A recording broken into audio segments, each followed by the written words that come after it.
Hello there, Ty here, and welcome to DIY Space.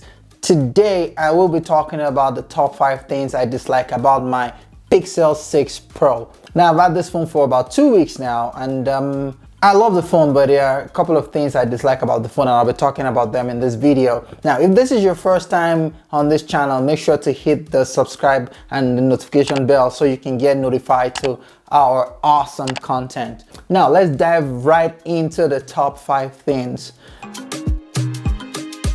Number 1, the camera bump on this phone. The camera bump on this phone sucks.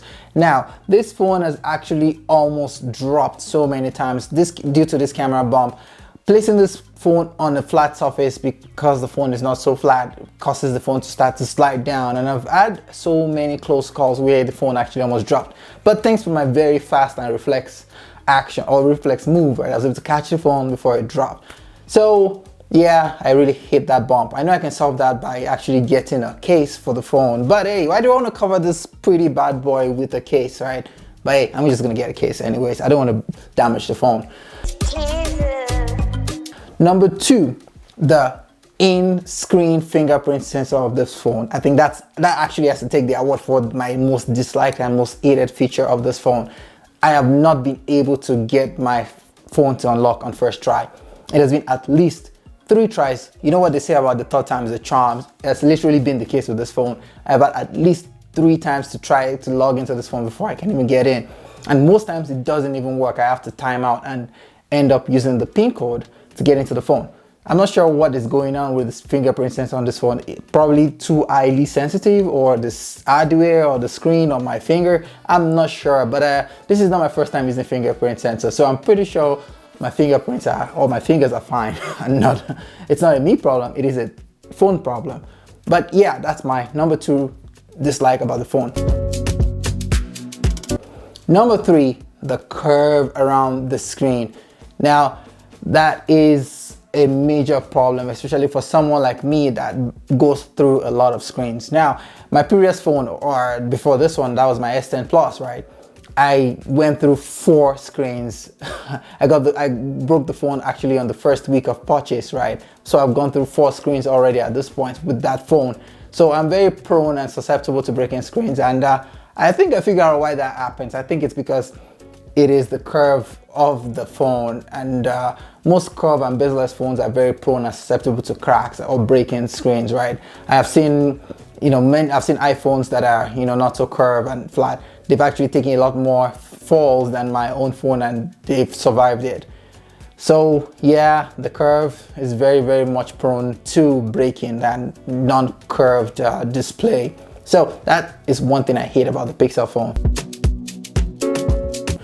Now to the 4th thing I hate about the phone, the hole punch. Now the hole punch on the phone, this is my first hole punch phone, and it is, I kind of like it, but it's a love-hate relationship in the sense that my hand subconsciously always swipes down from that exact same point that the hole punch of the phone is. So it's going to take a little bit of attitude adjustment for me to be able to get used to not putting, swiping over the lens of the camera, causing smudges and causing lots of, grainy recording and always having to wipe down the phone every time to be able to record anything. So that's just the minor inconveniences.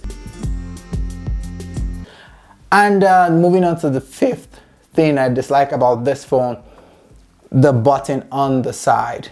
Now, I'm so used to, over the years, phones have always had, even down to the iPhone, the Samsungs, the LGs, they've always traditionally had power buttons on one side and the volume on the other side, so you can be able to do multiple commands, like pushing the power and the volume down button to be able to do like the screenshot. Now I can't do that anymore because I don't have that button there. Even if at all the feature is still there, it is gonna be a little bit of getting used to be able to get that to work.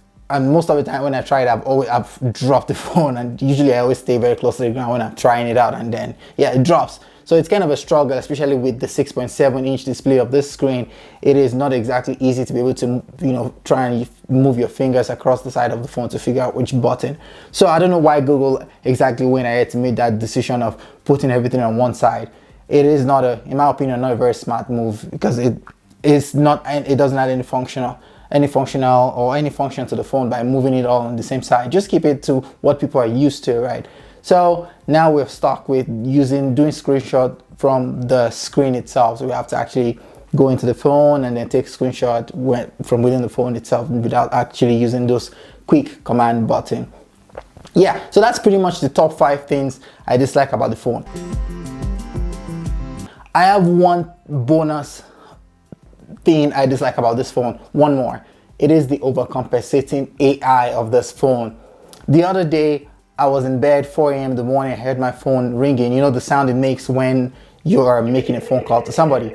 So one day, I'm in bed, I'm not using my phone, so why am I hearing the sound? I look over to my bedside table. I see my phone dialing my coworker at 4 a.m. in the morning.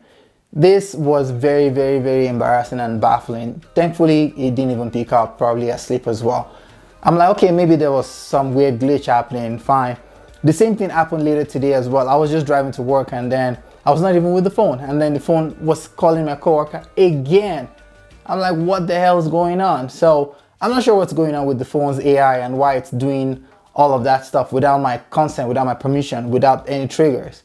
So I can't quite understand. So that's another annoying thing about the phone. But besides all that, I think the phone is it's great overall. And I still am enjoying the phone. Well, that pretty much wraps up my top 5 plus bonus dislikes about this phone. Thank you so much for joining me today on this video, and I'll see you guys in the next video. Peace.